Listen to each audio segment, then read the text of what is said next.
Boa noite, queridos amigos. Sejam bem-vindos a mais uma reunião pública da nossa casa. Hoje, dia 10 de setembro, que é o Dia Mundial de Prevenção ao Suicídio. Vamos falar, então, sobre uma palestra sobre o tema Em Defesa da Vida, que é uma campanha da Federação Espírita Brasileira com o nosso amigo Santana.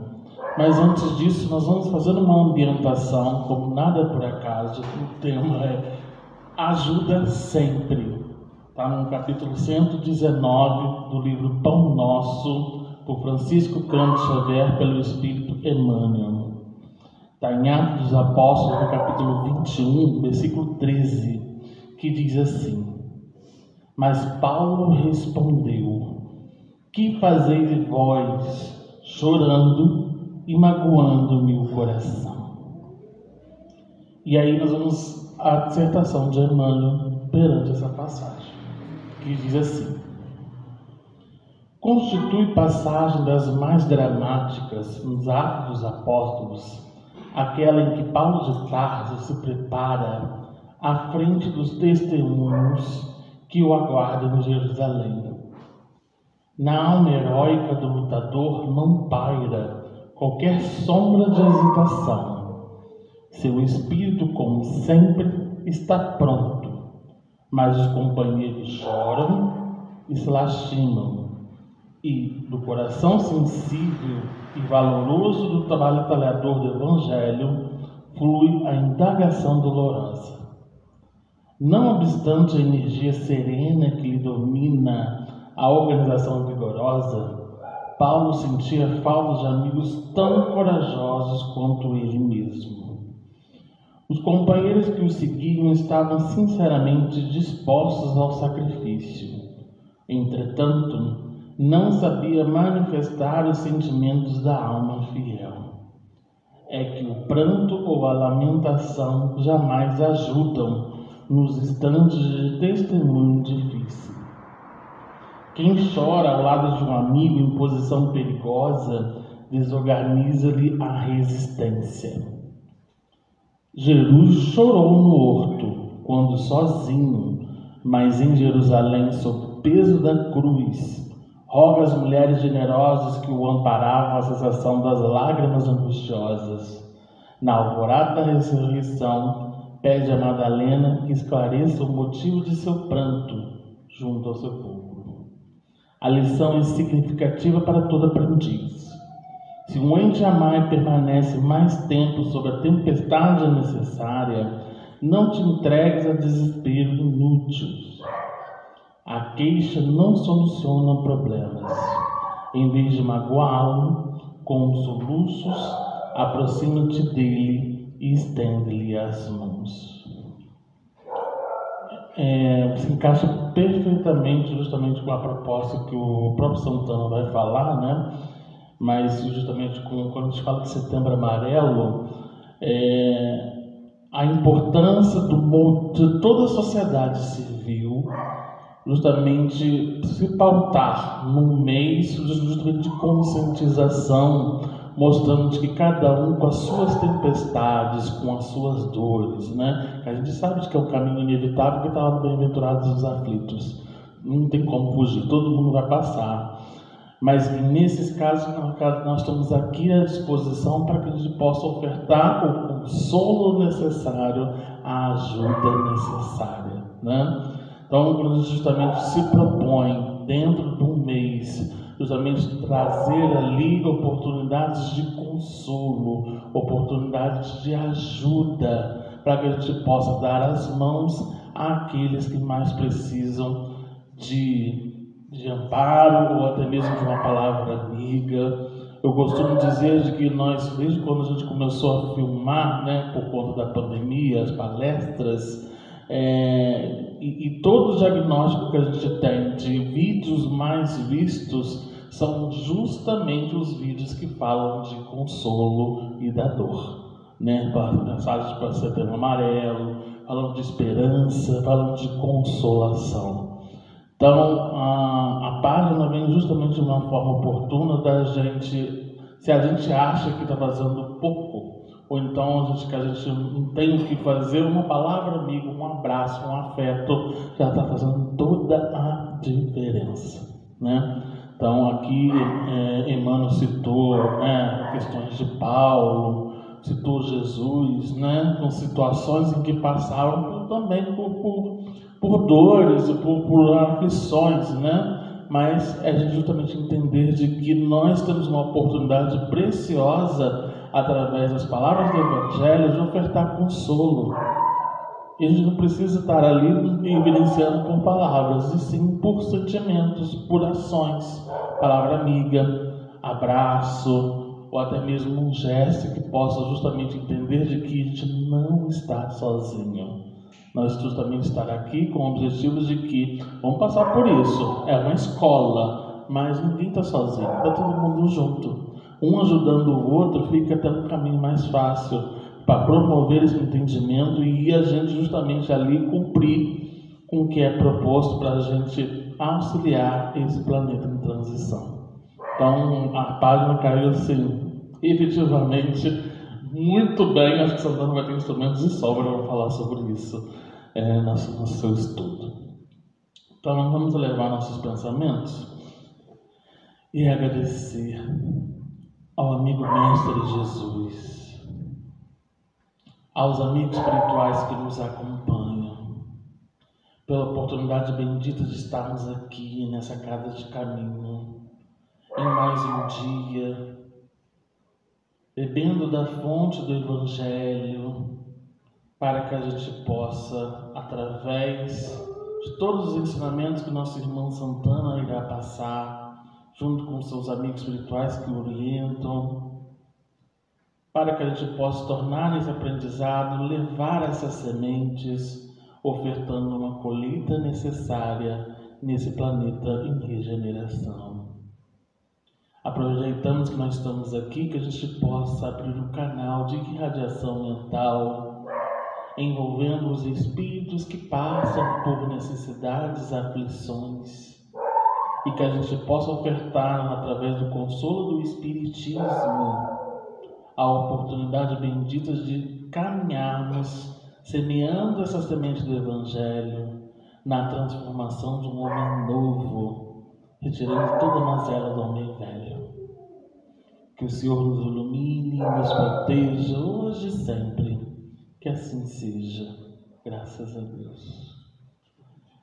Então vamos passar a palavra para o Santana, que ele vai falar sobre Em Defesa da Vida.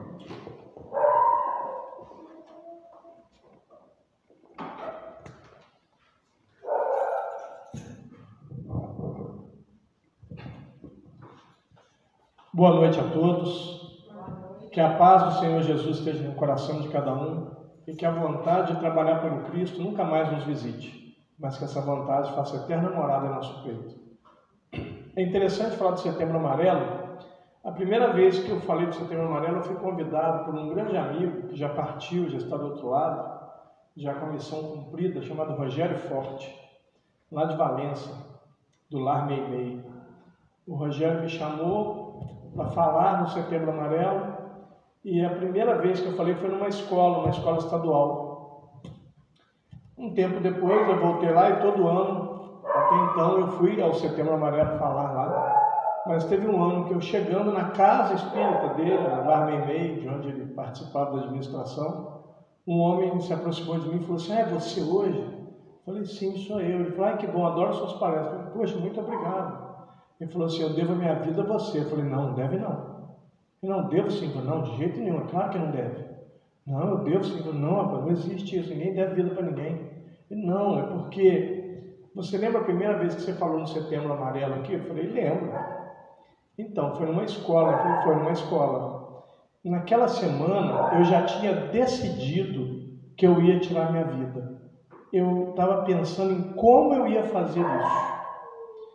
E naquele dia eu passei em frente àquela escola, eu ouvi uma voz dizendo assim: entre e escute aquele homem. E ele disse que olhou ao redor: isso aqui é uma escola, vou entrar onde? Vou ouvir o quê? E ele disse que deu mais alguns passos, ele sentiu como se uma mão segurasse ele pelo peito, e ele ouviu mais forte a mesma frase: entre e escute aquele homem.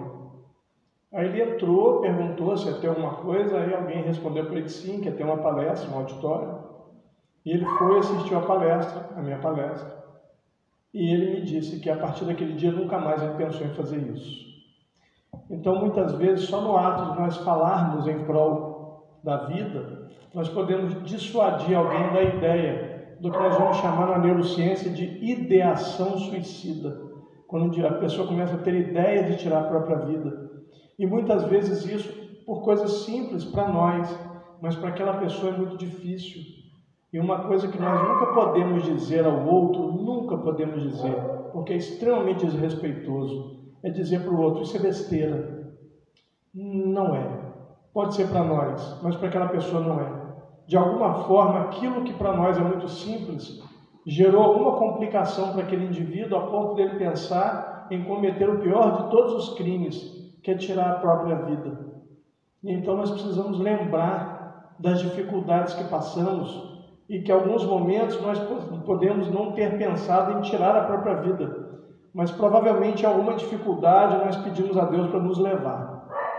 Não que nós fôssemos nos matar, mas dizer a Deus, me leva porque já está de bom tamanho para mim. E eu falo que isso é ótimo quando Deus não responde dessa maneira, não faz isso pelo indivíduo, porque isso vai fazer com que nós tenhamos experiências formidáveis e vamos poder passar à frente essas experiências. Lembrar que, sim, obviamente, o suicídio, segundo o que nós espíritas entendemos, o indivíduo naturalmente irá para o Vale dos Suicidas, é um lugar muito tenebroso, muito grave, por lei de afinidade, não é por vingança divina. Não é porque Deus vai pegar essas pessoas e enfiar no lugar. As pessoas irão naturalmente para esse lugar porque é o lugar onde a esperança se perdeu. As pessoas têm mania de dizer que o indivíduo tira a própria vida por falta de fé. Não é. É por falta de esperança. Porque muitos deixam bilhetes escritos que o Senhor tem misericórdia da minha alma. Que Senhor, se ele teria perdido a fé? Então ele não perdeu a fé. Ele perdeu a crença na possibilidade de melhora.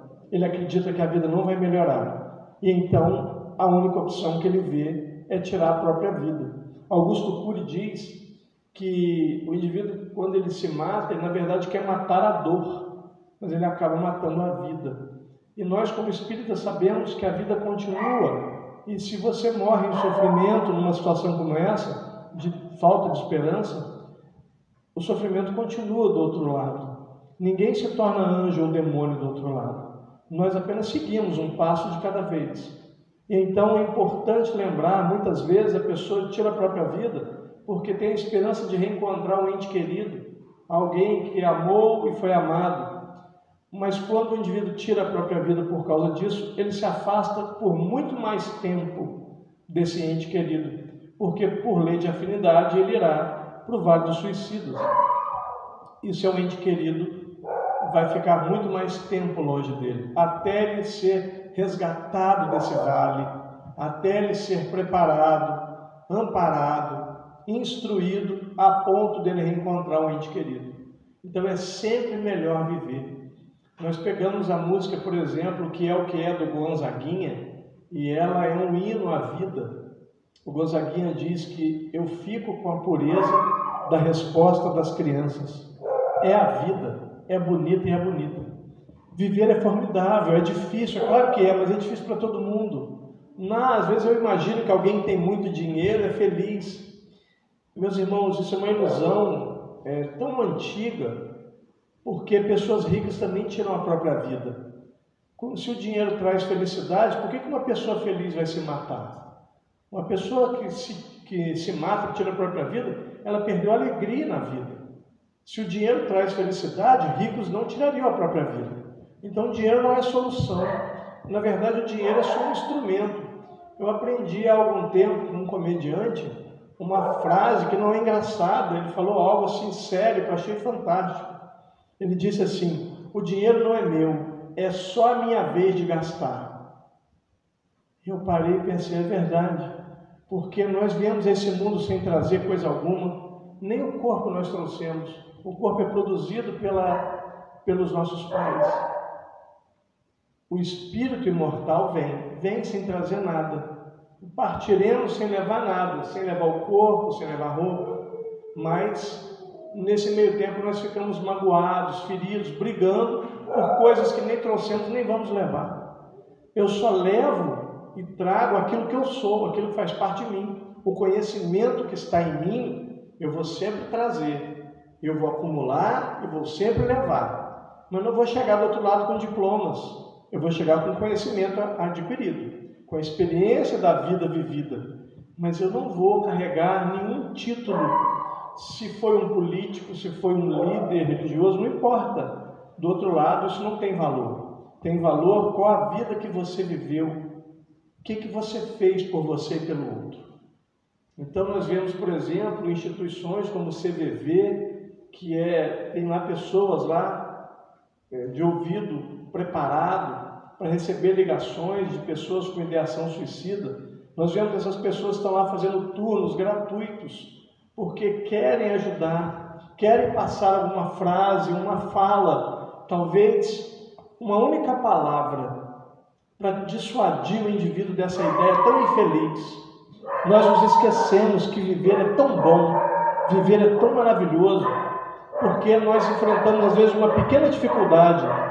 Vemos, por exemplo, um jovem ou uma jovem de 14, 15 anos, por conta de um relacionamento que se termina, tirar a própria vida porque não soube lidar com a perda, não soube lidar com o encerramento daquela situação.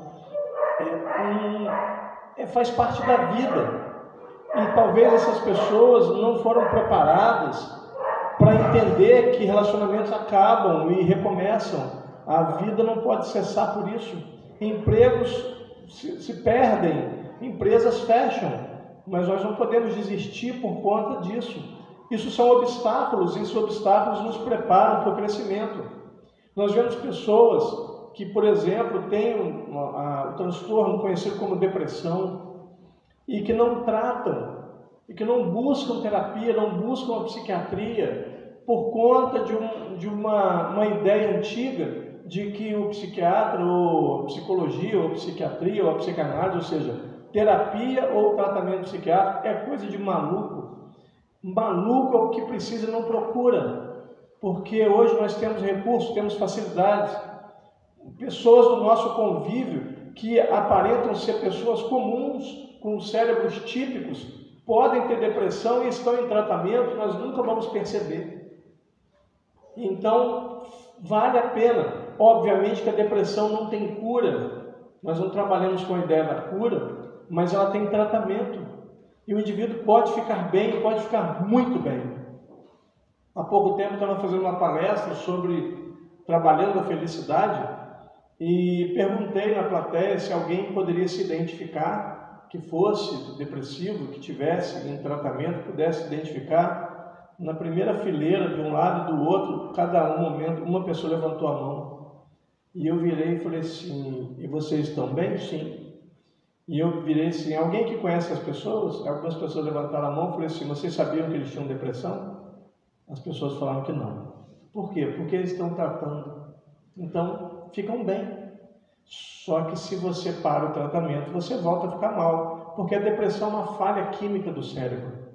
Não é uma escolha ficar depressivo, o indivíduo se torna. E como não tem cura, ninguém foi depressivo. Ou você é, ou você nunca foi. E mas o indivíduo chega, quer dizer que eu vou ter que tomar remédio o resto da minha vida? Sim, vai sim. O diabético também, o hipertenso também, o cardiopata também. Todos eles. O indivíduo que fez transplante de órgão também. E tudo bem.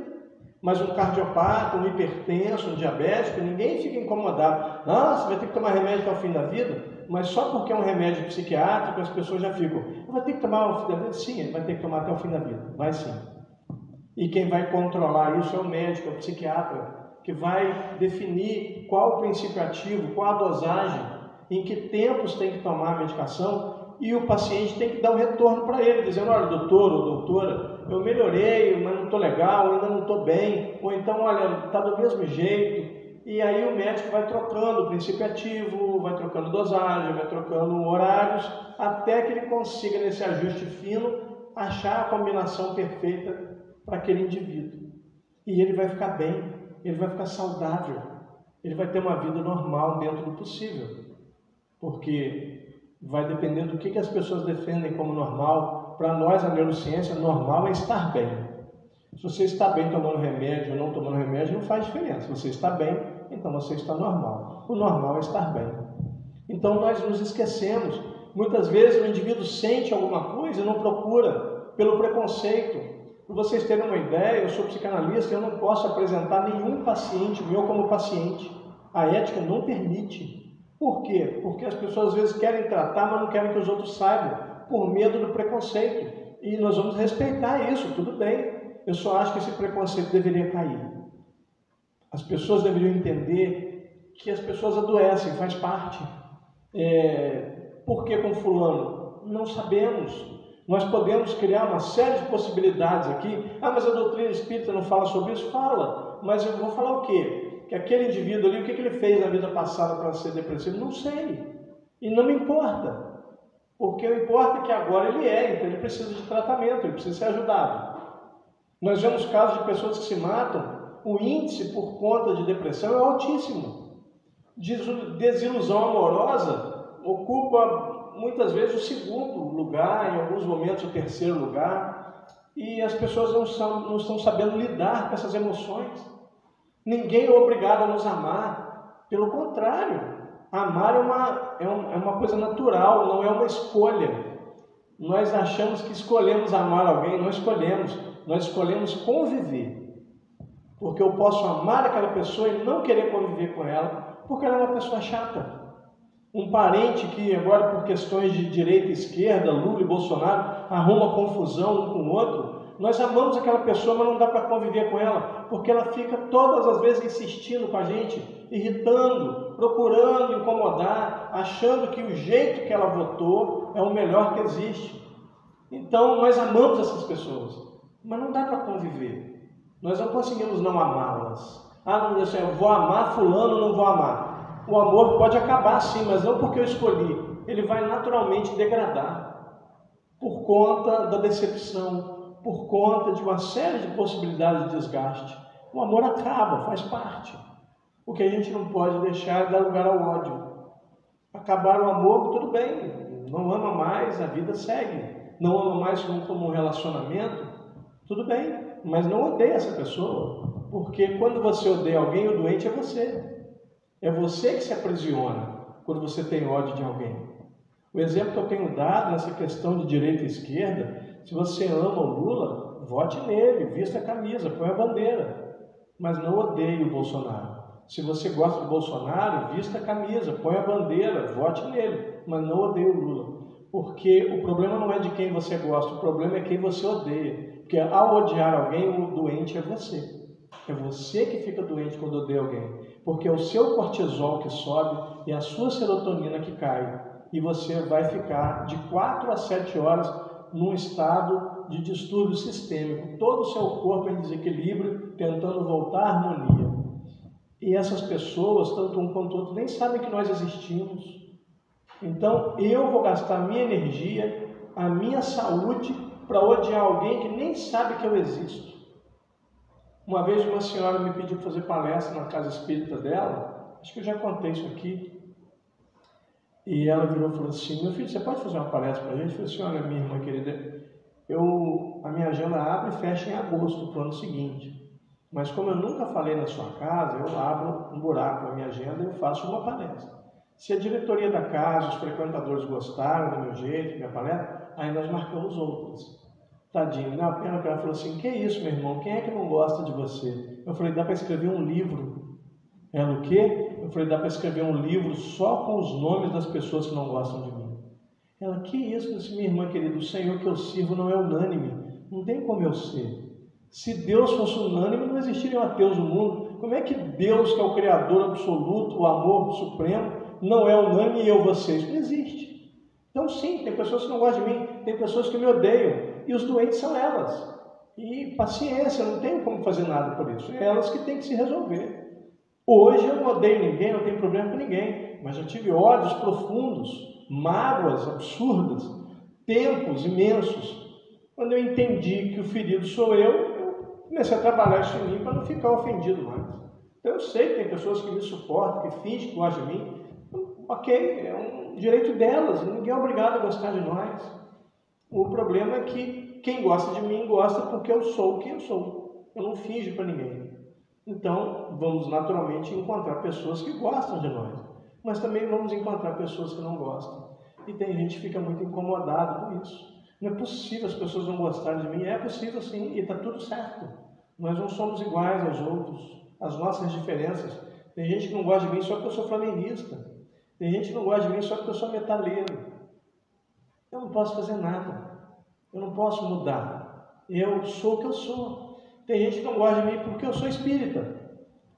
Eu sou espírita porque eu sou. Eu não escolhi ser. É porque é o que eu sou. Não é uma escolha, vou mudar de religião. Eu posso até mudar, mas eu não estarei bem lá. Eu estou bem na doutrina que eu entendo, que para mim ela é verdadeira. Para o outro é o protestantismo, para o outro é o catolicismo, está tudo bem. Você está feliz lá? Ótimo, glória a Deus por isso. Ele está em comunhão com Deus? Nossa, então é ali o seu lugar. Mas as pessoas simplesmente se incomodam tanto com as outras. Eu fui falar no velório uma vez de um rapaz de 30 e poucos anos, um médico, tirou a própria vida, porque ele se declarou homoafetivo e o pai não aceitou. E o pai ficava importunando, não dava carinho, não dava atenção, ele ficou tão ferido com isso que ele tirou a própria vida.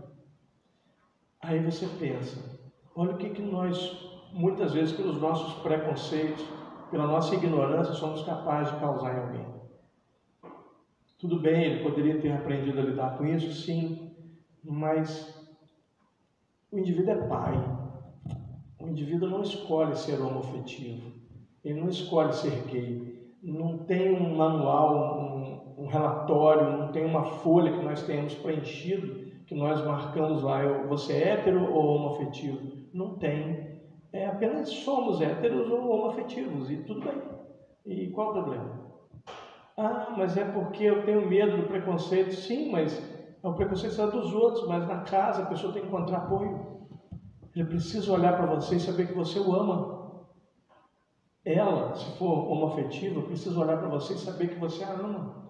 Isso é importante. Você lembrar que você é pai, você é mãe daquela criatura. E ela não escolheu ser gay. Que as pessoas ouvem muito isso, que vem do inglês britânico feliz. A palavra gay no inglês britânico quer dizer feliz. Por quê? Porque os homoafetivos eram pessoas tão mais soltas, brincalhonas, que todo mundo falava, uma pessoa feliz. Tanto que na época dos Trapalhões, o Renato Aragão tinha mania de chamar o Dedé de rapaz alegre.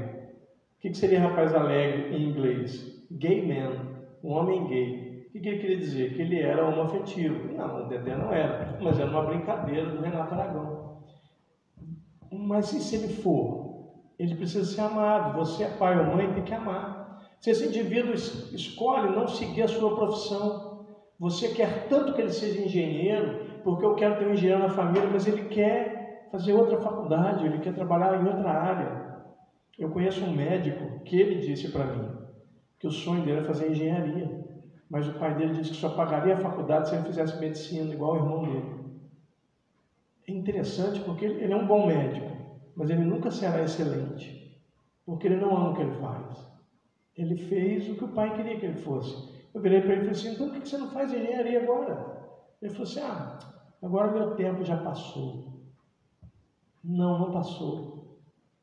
A gente pode fazer, o Boris Casoy, tão famoso, quando ele aposentou do jornalismo, ele foi fazer medicina veterinária. Na idade que ele estava. Por quê? Porque ele queria ganhar conhecimento nessa área. E daí? É o tempo dele. As pessoas ficaram incomodadas. Não fosse ele fez o que ele queria. Silvio Santos não parou de trabalhar até quando não aguentou mais. Quando o cara já é rico e não vai curtir, porque ele não queria. Ele gostava de estar ali. A pessoa não pode gostar, tem que ser do jeito que o outro quer.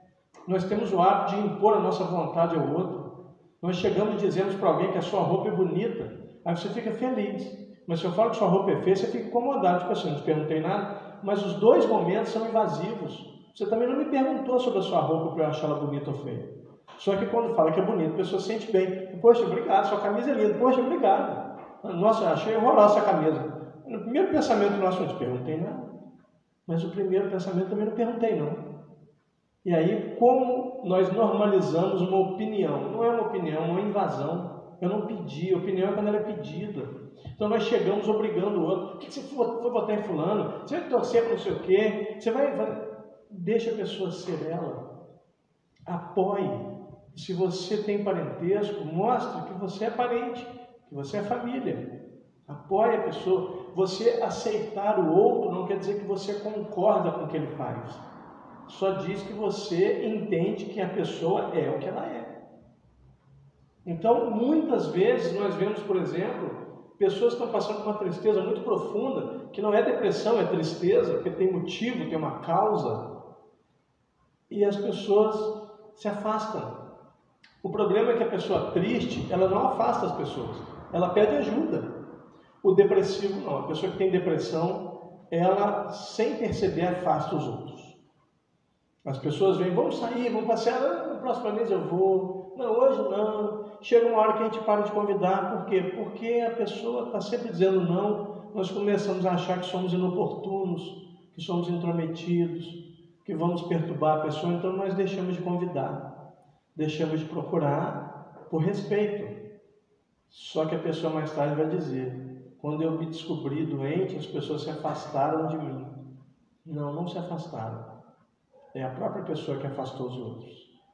Então, quando nós percebemos que alguém tem um processo depressivo, nós não podemos desistir dessa pessoa, porque analise o seguinte, se fosse o teu filho, morando numa cidade distante de você, tivesse em depressão, você queria que os amigos se afastassem dele? Sim ou não? Sim ou não? Então, a gente também não deve, porque essa pessoa, seja ela quem for, é filho de alguém. E às vezes conta com os amigos para ajudar essa pessoa. Levá-la no psiquiatra para fazer uma indicação, para fazer uma verificação, para saber se o indivíduo tem depressão ou não, ou qual outro transtorno que ele tem. Talvez descobrindo isso a pessoa fique melhor, porque só de descobrir, porque ela entende que não é má vontade dela, é uma falha química do cérebro. Então vemos casos, quando alguém chega e fala assim, fulano pulou no Paraíba, no Rio Paraíba. E a primeira pergunta que eu faço, tinha depressão? A pessoa fala assim, tinha. Estava tratando? Não. A depressão não tratada, o caminho natural dela é o suicídio. Porque, como eu disse, a pessoa perde a capacidade de ter esperança. Então, nós precisamos fazer essas pessoas entenderem que vale a pena viver, que tem jeito, tem medicações para ajudar. Se o indivíduo está passando por uma tristeza muito grande, por um rompimento de relacionamento, vamos conversar com essa pessoa. Se nós já passamos por isso, olha, eu também já passei por isso. Eu imagino o que você está sentindo. Vamos conversar sobre isso. Como é que era o seu relacionamento? O que aconteceu? Eu preciso ouvir essa pessoa, eu preciso olhar para mim e saber que eu realmente tenho interesse, que eu quero realmente ajudar, que eu não estou falando só por falar. Então, muitas vezes, uma palavra amiga, como eu disse, uma frase, um bate-papo de 5 minutos, talvez mude aquela forma de pensar. Não adianta nós ficarmos falando mal do suicídio, nós temos que falar em prol da vida. Como é bom viver. Já passei por dificuldades, todos aqui que estão me ouvindo, até pela internet, já passaram por dificuldades que acharam que não ia passar. Por essa não vou conseguir passar, está muito difícil. Entretanto, estamos aqui hoje, passando por outras dificuldades. Já vencemos aquelas. Nós precisamos sair da zona de conforto e vestir a camisa. Nesse período de Setembro Amarelo, nós trabalhamos a ideia da ideação suicida. Falar sobre isso, dar foco sobre isso, para que as pessoas consigam rever conceitos, reanimar.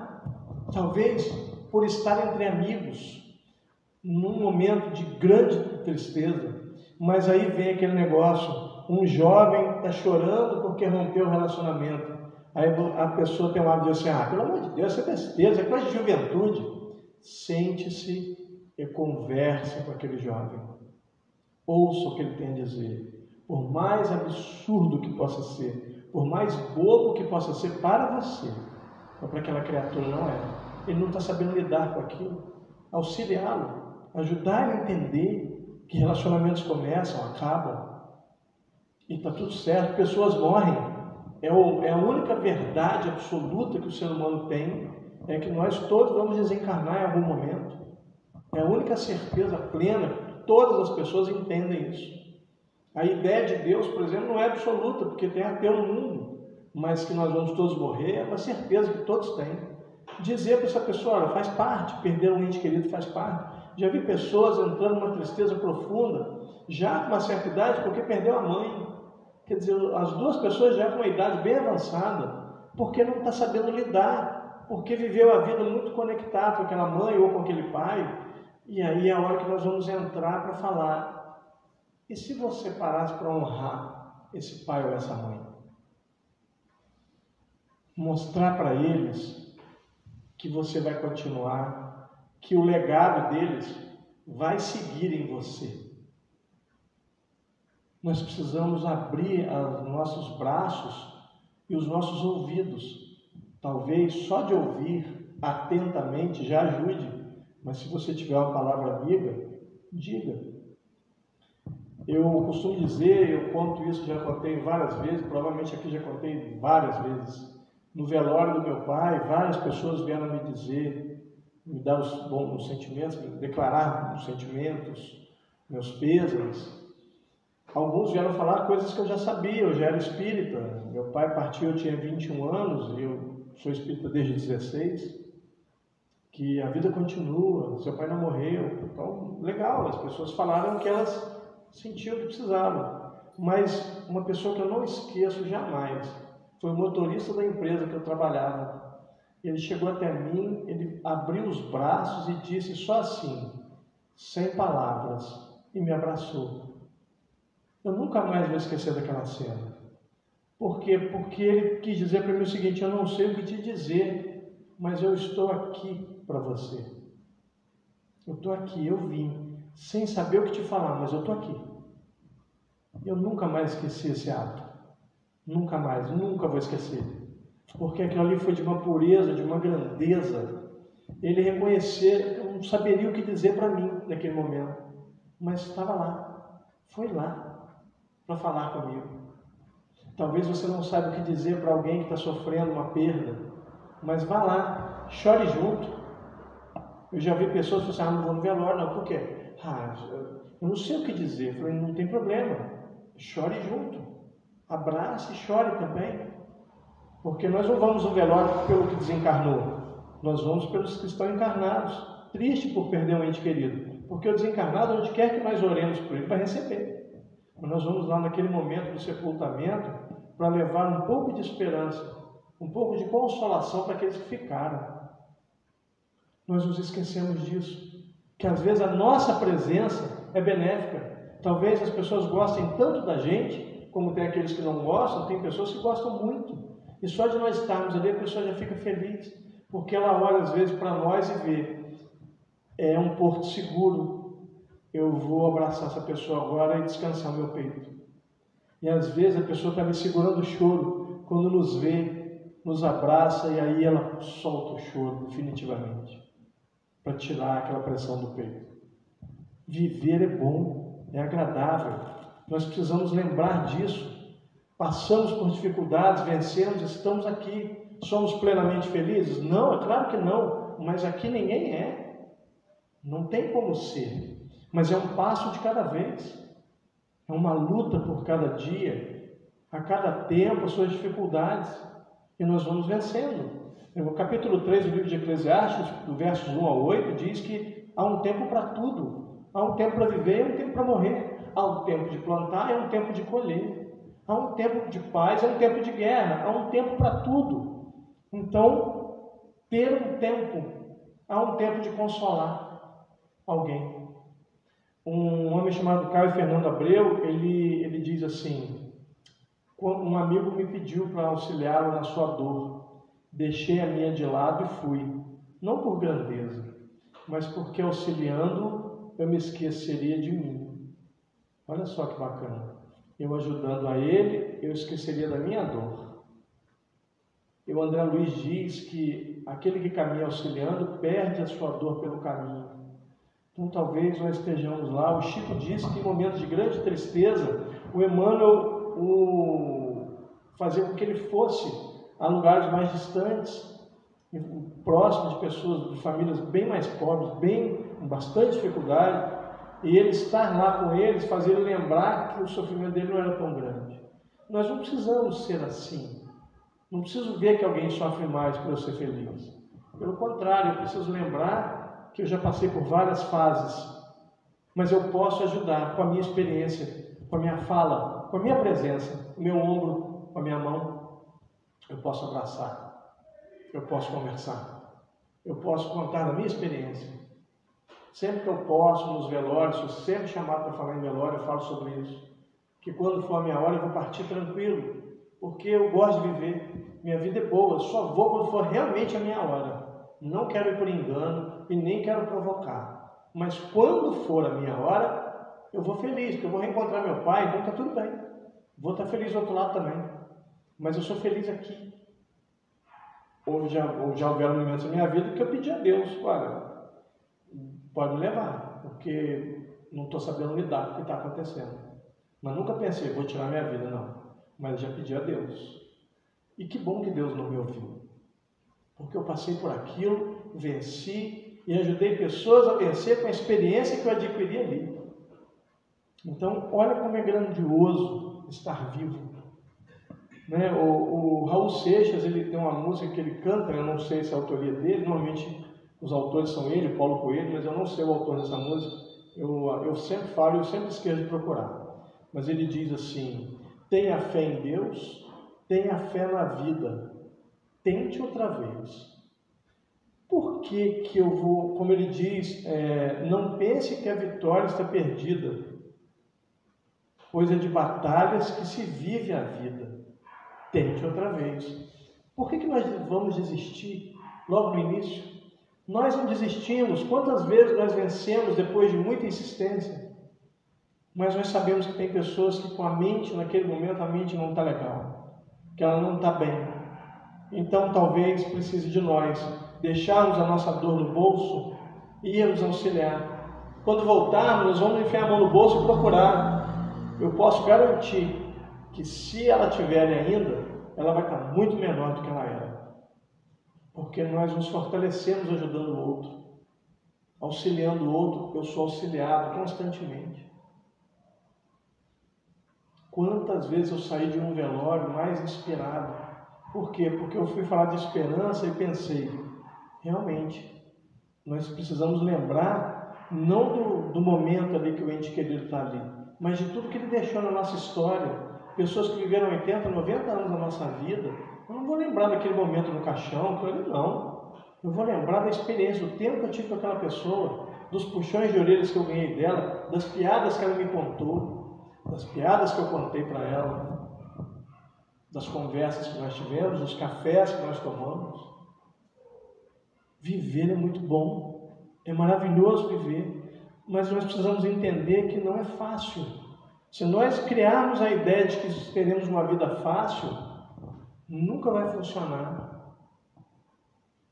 O Vitor Hugo diz que quando as pessoas acham que se eu ganhar na Mega Sena, eu vou ser feliz.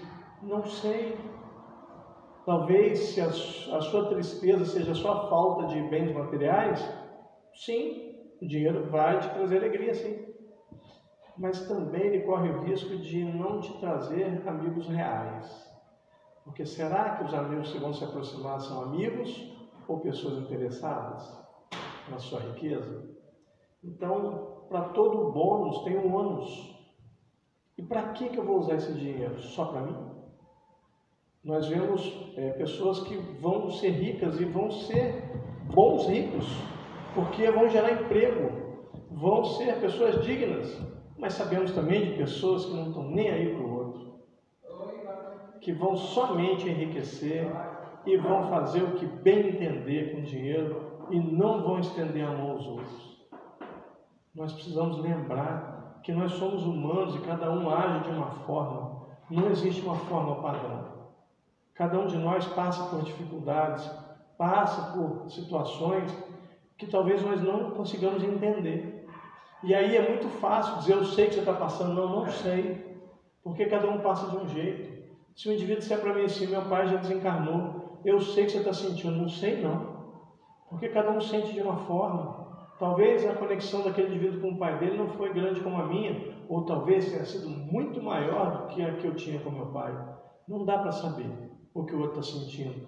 Nós podemos até dizer, eu imagino o que você deve estar passando. Uma pessoa que perde um filho, que é a pior de todas as dores, não posso dizer para ela, eu sei que você está passando, não sei não. Eu só posso dizer que eu sei que esta é a pior de todas as dores que o ser humano pode passar. Isso eu sei. Mas o que é, eu não sei. Eu nem filho eu tenho, biológico. Então eu não sei o que é. Ser pai, eu não sei o que é perder um filho. Então eu não sei. Saber que eu não sei, mas dizer, eu estou aqui, fala comigo. É o motorista lá na empresa que eu trabalhava, eu não sei o que te dizer, mas eu estou aqui. Desabafa comigo, fala comigo, chora. Eu estou aqui, você está em ambiente seguro, você está no meu colo, nos meus braços. Fala o que você está sentindo. Se eu conseguir te ajudar, eu vou te ajudar. Se não, eu vou estar pelo menos perto. Precisamos lembrar que viver é bom. Para lembrar essas pessoas que viver é bom. Perceber alguém dizendo que está infeliz com a vida, nós podemos dizer para ela, olha, eu também já tive momentos que eu fui infeliz com a vida, mas hoje eu tenho uma vida feliz. Ainda me faltam algumas coisas, mas eu sou mais grato pelo que eu tenho do que sentir falta do que eu não tenho. É um exercício formidável.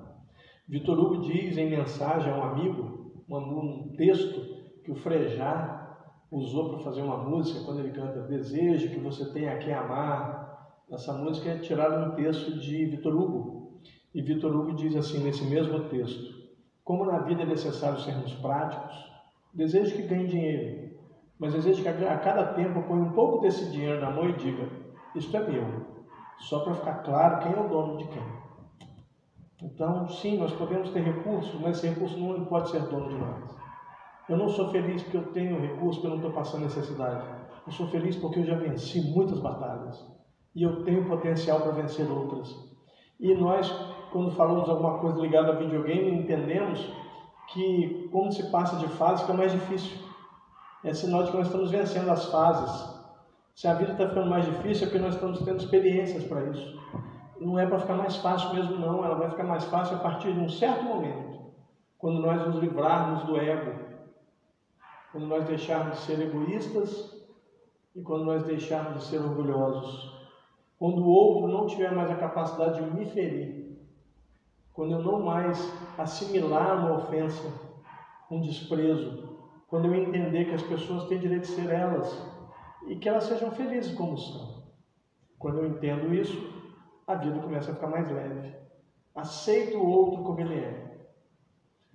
Vou cobrar dos filhos que sejam pessoas dignas. Sim, eles estão colocados sobre a doença de pessoas que serão seus pais e mães, para que eles sejam ensinados a serem pessoas dignas, responsáveis, homens e mulheres de bem.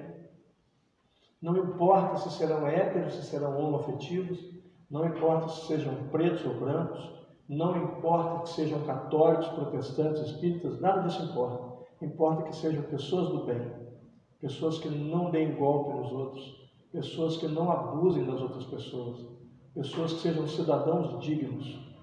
É o que nós esperamos e é o que nós precisamos trabalhar. Não ficar preocupado com o que os outros vão dizer de mim, porque o que o outro diz de mim é a opinião do outro e ele tem direito à opinião dele, mas eu não sou o que o outro diz que eu sou. Eu preciso lembrar de tudo isso para entender que defender a vida não é falar contra o suicídio, é falar em prol da vida, falar que é possível viver, é possível vencer. As pessoas têm ilusão, eu vou citar isso várias vezes, a ilusão da riqueza. É só uma ilusão. A doutrina espírita diz que as duas provas mais difíceis são a riqueza e a beleza. E o indivíduo, o que a maioria das pessoas quer? Ser considerado lindo e ser rico. As pessoas querem de uma única vez as duas piores provas. Por quê? Porque talvez nós não saibamos lidar com elas. Alguns sabem, outros ainda não. Nós vemos casos na época da loteria dos 13 pontos, isso é antigo, na época da zebrinha do Fantástico, várias pessoas ganharam na loteria e ficaram ricas, e um tempo depois estavam muito pior do que antes de ganhar, porque agora estavam muito pobres e com dívidas, e com o vício da riqueza. Tem gente que não sabe lidar com dinheiro, tem gente que sabe. Então, se pegasse todo o dinheiro do mundo e dividisse igualmente, daqui a uma semana, 2, talvez um mês, haveriam ricos e pobres de novo. Porque quem sabe lidar com o dinheiro ia saber o que fazer. Quem não sabe ia sair gastando igual um desesperado. E aí começa a achar que não vale a pena. Nós começamos a ver pessoas que ficam o tempo todo: eu não deveria ter feito tal coisa, mas fez. Já que fez, o que você pode fazer? Ah, não deveria ter pedido demissão, mas pediu. Tudo bem, pediu. E agora? O que é possível fazer? Ah, não deveria ter casado, mas casou. E agora? O que fazer? Ah, não deveria ter separado, mas separou. E agora? O que fazer? Sem ilusão. É o que eu brinco, falo assim: ó, Alice, volta, Alice, no País das Maravilhas. Ah, porque se eu tivesse ganhado na Mega Sena, aí o que nós imaginamos? Sempre uma coisa maravilhosa. Se eu tivesse ganhado na Mega Sena, eu ia estar almoçando na França, jantando na Itália, e que não sei o quê, com meu jatinho particular. Tá, aí, beleza. Só que aí logo depois de meia hora, 1 hora, fazendo esses planos mirabolantes, nós nos lembramos que nem jogamos na Mega Sena. Então a chance de ganhar é 0. Mas nos iludimos com um passado que não aconteceu. E aí dizemos a seguinte frase: mas tem que voltar para a realidade. Não era para ter saído. Nós vemos pessoas se afundando na bebida, no excesso de bebida, que pode levar ao suicídio indireto. Pessoas adeptas a ser absurdamente das drogas ilícitas, porque querem fugir da realidade, porque não estão sabendo lidar com a realidade. E é a hora que nós temos que mostrar para essas pessoas que a realidade é dura para todo mundo, mas eu tenho que decidir como olhar para ela. Ela não é um padrão, mas é ótimo que não seja do jeito que eu quero, porque todo mundo é me culpar, porque a realidade é só a meu favor. A realidade é difícil para todo mundo, mas eu decido como olhar para ela. Se nesse momento começar a chover, algumas pessoas vão falar: ai, que bom, é ótimo, está precisando chover. Tem gente que vai assim: pelo amor de Deus, acabei de tirar o telhado para arrumar. Para uma pessoa a chuva vai ser ótima, para outra pessoa a chuva vai ser horrível. Eu te pergunto: a chuva é boa ou é ruim? Ela é só chuva, é só o que ela é, mas eu vou decidir como olhar para ela, dependendo de que situação eu estou, de que sentimento eu estou. Mas ela é só chuva, ela não é nada além de água caindo do céu, nada além disso. Mas eu decido como olhar, se eu quero ver como algo bom ou ruim. Muitas vezes nós ficamos tristes com o rompimento de um relacionamento. Passa-se um tempo, nós vamos descobrir que foi ótimo, porque nós pudemos ser felizes. E lá nós não seríamos. Nós percebemos que aquela pessoa realmente não era para nós. E não é que a pessoa seja ruim, não.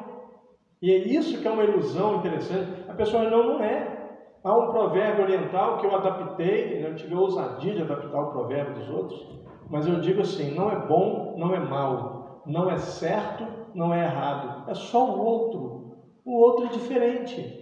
Essa pessoa é diferente de mim, então não dá para funcionar juntos, e tudo bem. Mas ela vai encontrar alguém que é mais compatível com ela, e eu vou encontrar alguém que é mais compatível comigo, se nós quisermos encontrar alguém. Mas não é para ter ódio por causa disso, não é para ficar pensar em se matar por causa disso. Rompimentos acontecem, demissões acontecem.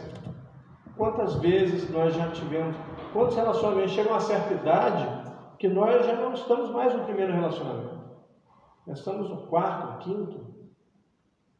Tem gente mais jovem agora que já está no 10º. Aí onde entra o Zygmunt Bauman, dizendo da liquidez da nossa sociedade, uma sociedade líquida, que nós não estamos fazendo esforços para conviver. O que eu posso mudar em mim, sem deixar de ser quem eu sou, eu vou mudar. Mas tem coisas que não dá para mudar.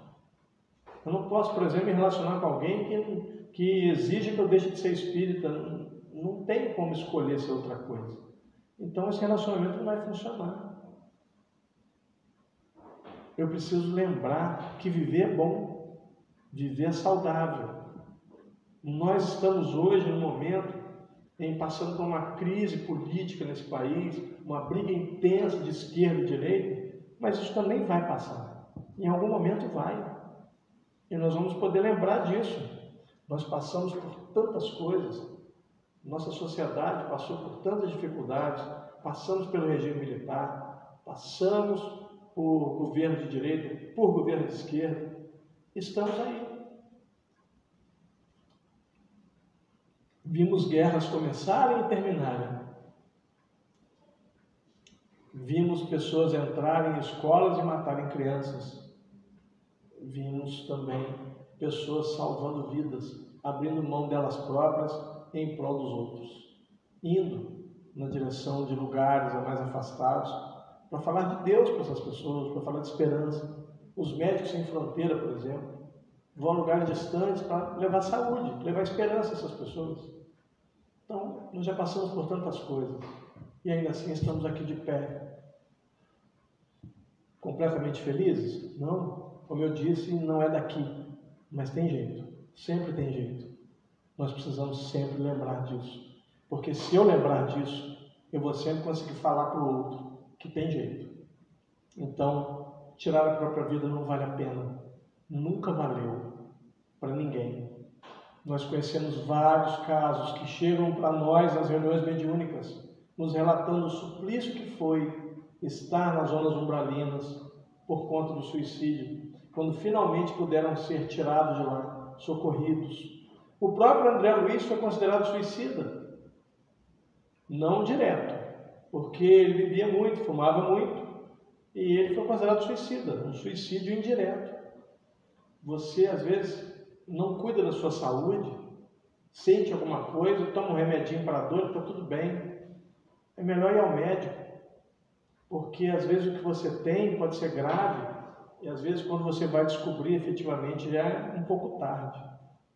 Tem gente que fala que eu cuido do meu filho, do meu neto, a tempo é a hora. Para mim é quando dá. Você está errado, porque o seu filho ou o seu neto vai ter pai, mãe ou avô e avó por menos tempo, porque você está sendo relapso com a sua saúde. E você vai ser um suicida indireto, porque você não está se cuidando. Dê exemplo. Nós precisamos ser exemplos. Não de grandeza, mas de sobrevivência. De mostrar para as pessoas que é possível. E que dentro de um limite é possível ser feliz nessa vida. Agradeço a todos pelos ouvidos caridosos. A casa, através que me convido, desejo a vocês a bênção do profeta Isaías. Que o Senhor dobre todas as bênçãos de suas vidas. Agradeço acima de tudo a Jesus, porque Jesus já me salvou, eu sou salvo. Jesus me salvou das trevas da ignorância e das amarras da preguiça. Ordenou que eu estudasse e falasse sobre Ele. Eu afirmo sem nenhum medo que, por enquanto, essa é a única coisa que eu já sei fazer por amor na minha vida. É falar do meu Senhor e Salvador. Mas Ele me disse certa vez ao pé do ouvido: não vou limpar nenhum dos teus crimes, mas eu estarei com você até o fim, até que você pague pelo último deles. E é por isso que eu glorifico a Deus. Porque na plenitude da vitória onde Jesus se encontra, e não se esquece de alguém como eu, que por enquanto não passa de um trapo da imundície. Lembrem-se, viva a vida. A vitória não pode estar perdida. Nós temos capacidade, nós temos condições, nós já sobrevivemos a muita coisa. Está na hora de nós pararmos de sobreviver e de viver. Buscar a felicidade em ser quem nós somos, no momento que nós estamos. E assim ser bons exemplos daqueles que precisam de nós. Muito obrigado a todos, boa noite.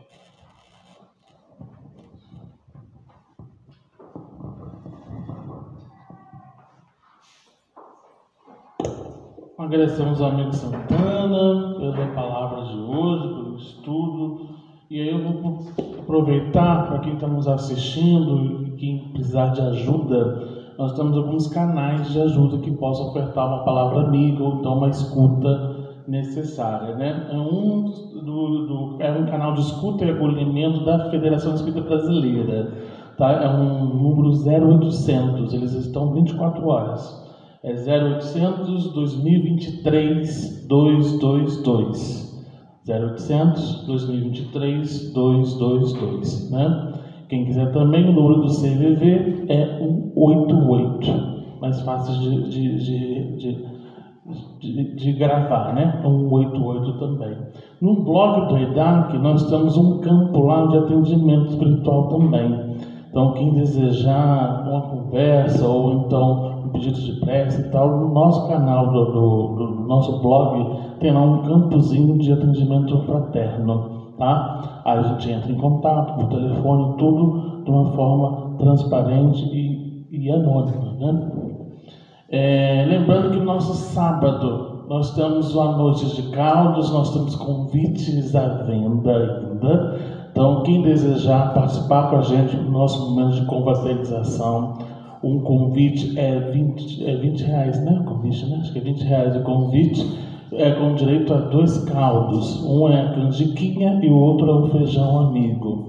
Então, a casa vai estar aberta a partir das 6 horas da tarde. Então, quem desejar, nosso momento de confraternização, vai poder levar também, tá, gente? Pode comer o caldo aqui, ou então optar por levar também, quem desejar. E uma novidade, tá? Nós teremos sobremesas. Então, quem desejar, então, quem é da turma do doce, venha, que vai ter um festival, né? Vai ter um festival do doce aí. Então, prepare, porque vai ser um final de tarde, uma noite bem bacana aqui na casa também. Diz que vai ter até música, tá, gente? Só um spoiler que vai dar, até música vai ter. Então, não perca, chama os amigos, chama as pessoas para estar aqui com a gente, confraternizando e ao mesmo tempo nos auxiliando para a manutenção das nossas atividades, manutenção de todo o papel administrativo, né, que tem a casa, né? Próximo domingo, a palestra vai ser, deixa eu ver aqui, gente, que faltou ver quem é o domingo. Nós temos sábado caldo, né? Achei. Domingo ou domingos. Façam domingo ou domingos, que ele vai falar do tema Não Julgueis para ser julgados, dando continuidade também às temáticas de Setembro Amarelo. Tá bom? Então, vamos levar então nossos pensamentos e agradecer ao amigo mestre Jesus, amigos espirituais que nos acompanham.